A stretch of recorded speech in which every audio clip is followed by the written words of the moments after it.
that down.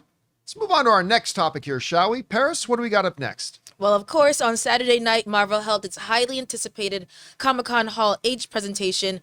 And did they get the internet buzzing as they not only officially announced the Russo Brothers were returning to do Avengers 5 and 6, but that Robert Downey Jr. was returning to the MCU as Doctor Doom, starting in Avengers Doomsday and then later in Avengers Secret Wars. So, John, what do you think of the panel and the return of Robert Downey Jr.? Okay, so first let me just talk about the panel for a second, because Ray and I did a live stream of the news coming out, and I was very underwhelmed by the panel at first, because Kevin Feige started off the panel saying, on today's panel, we're going to talk about 3 movies. I'm like, really? And you could figure that that's cool. That's probably going to be Thunderbolts. It's going to be Captain America, and it's going to be Fantastic Four. But what you can do now, the Captain America part was actually pretty cool. They gave us some pretty cool information about Cap 4. I mean, including, especially surrounding Giancarlo Esposito and, Serpent Society and all that kind of stuff. So that was actually pretty solid. Then they went on to Thunderbolts, and Thunderbolts was really just, it was just standard PR stuff for Thunderbolts. All the cast saying, we love this, we can't wait to show it to you, and just a lot of that kind of stuff, right? Then they talked about Fantastic Four. They showed a little sizzle reel that isn't actually from the movie because they haven't started shooting the movie yet. They start shooting the movie tomorrow. And they surprised the audience by bringing out the cast, because they told the audience that the cast wasn't there. And then they go, we're just kidding, here's the cast. And then the cast came out. So that's pretty cool. And it was a 1-hour panel. It was supposed to end at 7. And Kevin Feige said, we're going to talk about 3 movies. So it was now like 7:01, and they wrapped up the Fantastic Four. And I remember doing the live stream saying, I think this whole panel, I mean, the Cap 4 stuff was pretty good, but I think this panel was a kind of a waste. I think this is a big missed opportunity. Like, what a big nothing burger. But then what happened? Turns out Kevin Feige, that rascally rabbit, was lying. He had duped us, because there was more. And not now. I still think overall they could have done more at this panel, but they did end with a bang. Number 1, making it official. I was going to say the Harley Quinn brothers. I don't know why I was going to say that. I have no idea that was in my mind. But the Russo brothers come out, officially announced to be directing Avengers 5 and 6.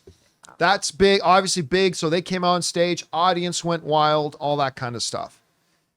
And then they announced that, yes, we got Secret Wars as Avengers 6. But Avengers 5 is, and they bring up on screen Avengers Doomsday in green, right? And everybody goes crazy, which a lot of people were kind of expecting that, since they were pivoting away from Kang the Conqueror, that they would be moving into Doctor Doom instead. And sure enough, that got confirmed. But then came the big moment. Then came the showstopper. Prime time, the main event, when they said we needed to get one of the world's greatest actors to play one of the world's greatest villains.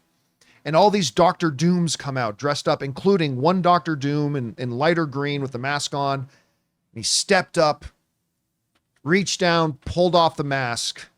And as you can see right here, it's Robert Downey Jr. Pulls off the mask, which is, it's funny because we literally talked about this last week. About it being Robert Downey Jr. And here's the thing. I'm seeing some people like Tyrese in the live chat here saying, desperate. Can you find that, Jonathan? Bring that up. Tyrese in the live chat is saying, desperate, but it's going to make money. All right. Here's the thing. I've heard a lot of people saying shit like that. Yeah. Funny. When they brought back Tobey Maguire and Andrew Garfield, I didn't hear anybody saying, oh, it's desperate. When they said Han Solo or Luke Skywalker was going to return to Star Wars, I mean, this is back before the movies came out, but still before that, saying come back, I didn't hear anybody go desperate. When we found out that Hugh Jackman was returning as Wolverine, I didn't hear anybody go desperate. Oh, but now, because they're bringing back Robert Downey Jr., who, by the way, for 4 years, I've been telling y'all Robert Downey Jr. was going to be coming back. I told you for years he's coming back, and here he is. But for now, for some reason, oh, that's desperate. When everybody else does it, it's not desperate. But when they do it, no, it's not desperate. It's genius. Yeah. It's genius. Now, when we talked about the possibility of Robert Downey Jr. playing Dr. Doom last week, I said two things. Number one, it's not what I would do, right? Like if Kevin Feige called me and said, should we do this? I would say go more traditional. That's what I would do. Yeah. But the second thing I said was that if they did do this, my God, there are some really creative narrative possibilities that you could do with this. I mean, you could do something really, really fast. Again, not what I would do personally, but what I would do is irrelevant. If they did do this, I mean, the whole notion of, you know, the guy who was Earth's greatest defender now being the Earth's greatest threat. There's some very cool, interesting, original things you could do with this that I think would be very, very compelling emotionally for the audience. I think it would be great. Now, I understand the hardcore comic geeks will want the traditional story. I get that. And like I said, if Kevin Feige gave me a vote, and thank God he doesn't give me a vote, but if Kevin Feige were to give me a vote, I would have voted for that. But this could be absolutely fascinating. Now, how's it going to be Dr. Doom? I think there's different ways that he could end up being Victor Von Doom. One is he's a Tony Stark variant that in his world, though, instead of being raised by his parents, maybe his parents die when he's younger, he gets adopted by this rich family in Latveria who rename him to the family name and call him Victor, and he becomes Victor Von Doom. Or maybe in his universe, maybe even in the 616, maybe Tony Stark's great-grandparents were from Latveria and they moved to America. And like a lot of immigrant families did, when they came over, they changed their name and they took on the name Stark or whatever. And at some point, this Tony Stark goes back to his family heritage, becomes Victor Von Doom. There's a million different possibilities. There's a million different possibilities about how Robert Downey Jr. is now Victor Von Doom. I think it's going to be a big challenge for RDJ because people are going to see him as Iron Man. I think it's going to be really up to his acting, how he can switch everyone from thinking of him as the hero that's Iron Man into the villain that's Dr. Doom. I have every confidence in the world he's going to, and to that point, it's going to be another like, my God, he did it again. Yeah. Now, by the way, go ahead. I need to point this out quickly. A couple of people in the live chat, like Bright in the live chat, is saying they made a point that he is Victor, not a variant. Absolutely false. They did not say that. All they said was that his name is Victor Von Doom. They did not at any point in that panel say Victor Von Doom is not a variant of Tony Stark.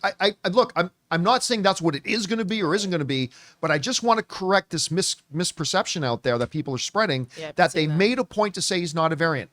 No, they 100% did not say that. It's just like the Maker is the Maker, but he's also Reed Richards. Right. Victor Von Doom his name is going to be Victor Von Doom, 100%.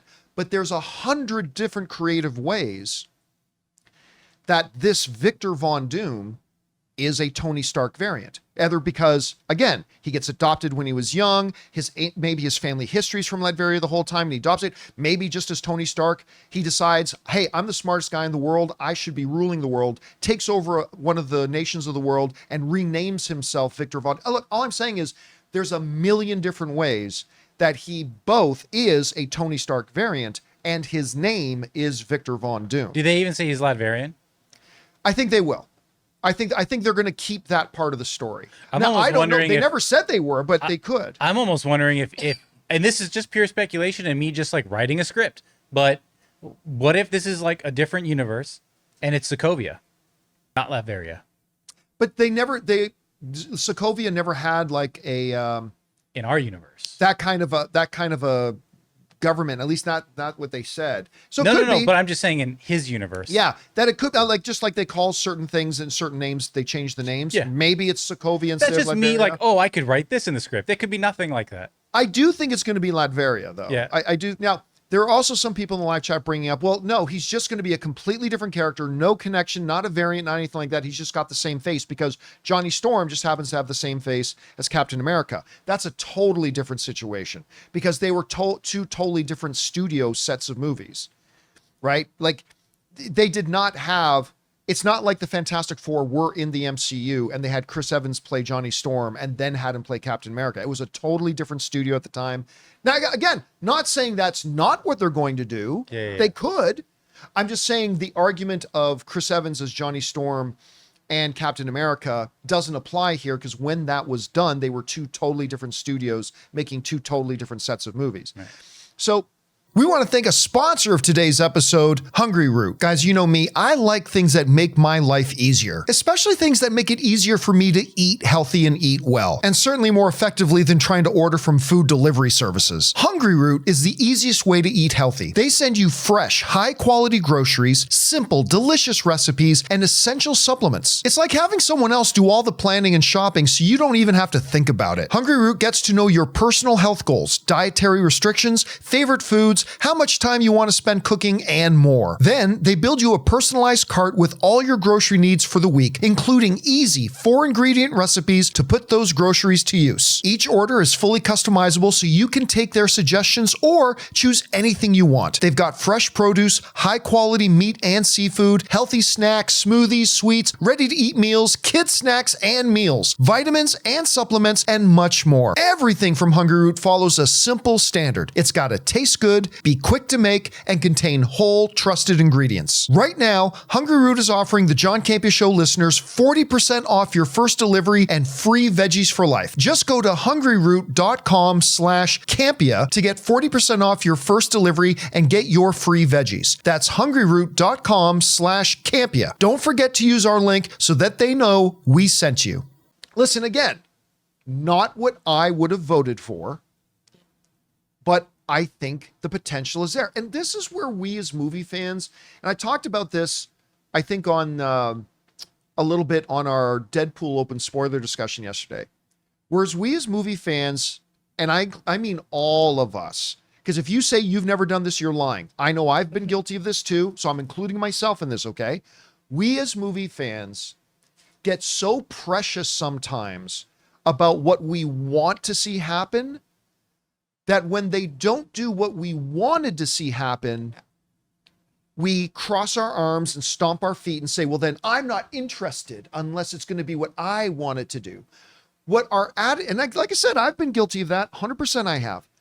I think what we as movie fans need to be open to is to say, okay, I wanted them to do this and they're not doing it. Okay, I'm disappointed by that. But then be realistic about, but is what they are doing, could it have potential? And I think if we as movie fans, even those of us who would have voted for the traditional Doctor Doom and somebody else other than Robert Downey Jr. playing it, I think if we're open-minded and look at it and step back and go, okay, we would have voted for this, but we're not getting it. Okay, fair enough. This could be interesting, because I think you are blind if you don't recognize that there's some really cool potential storytelling that could be done here. And remember this too. The Marvel Cinematic Universe has never directly followed the comic books. Oh yeah, I mean, someone was saying not comic accurate. When has MCU been comic accurate? You think the Age of Ultron movie was comic accurate to the Age of Ultron comic book storyline? Do you think Civil War was anywhere remotely accurate to what the comic book story of Civil War is? What I'm saying is that they often get their influence from the comics and they do follow certain beats. But the Marvel Cinematic Universe has always decided to veer in different directions when it felt it needed to for the sake of story. And 8 times out of 10, when they veered, it worked. All I'm saying is, I'm not saying this is going to work. I'm saying I think you're blind if you don't see that it has the potential to work. And most of the times when they pivot, it does work out well. So I think we just need to go into this with an open mind. It's fair to say, not what I would have done, fair to say that, but then just be pragmatic and say, but this could be good, so let's see how it works out. So I feel great about it. Even though it's not what I would have done, I feel great about this. And by the way, I haven't heard, when Robert Downey Jr. took that mask off, I haven't heard a pop like that in Hall H in years. I have not heard a pop like that in Hall H in years. So I think most average I think 95% of the movie-going audience are going to be excited by this. And for those of the rest of us who maybe aren't, let's just take a breath and see if we can get on board with it. And look, maybe it turns out bad. Maybe it turns out bad. Fair enough. Maybe it will. That's the part, and that's the point of taking risks. We always say we want our filmmakers to take risks. Don't play it safe. Take risks. All right, they're rolling the dice here. They're taking a big risk. And taking risks means there's a chance it's not going to work. It's not a risk if it's a guaranteed result. It's a risk. And maybe it won't work, but maybe it'll be great. So I like it. I like what they're going to do. I'm excited about it, even though it's not what I would have chosen to do. So, question is for you guys. What did you think about this? Robert Downey Jr. is now Victor Von Doom in the Marvel Cinematic Universe's Avengers Doomsday. And by the way, at that panel, they didn't exclude the possibility that he could pop up before then. It's not a coincidence that they announced Robert Downey Jr. as Dr. Doom 3 days before they started shooting Fantastic Four. I'm not a conspiracy theorist. I'm just saying. They announced him as Dr. Doom 4 days before starting to shoot Fantastic Four. I'm not saying that means he's going to appear in Fantastic Four. I'm just saying it's rather convenient. Yeah. It's convenient that they've announced him as Dr. Doom right before they start shooting Fantastic Four. So I don't know, maybe he pops up in it, maybe he doesn't. We'll see. Hey guys, thanks so much for watching this video. Make sure you like the video, leave a comment, and subscribe to our channel. And don't forget, we have a daily podcast called the John Campea Show podcast, available on Apple Podcasts, Spotify, or your favorite podcasting app of choice. Go and subscribe to it today so it'll be there when you need it.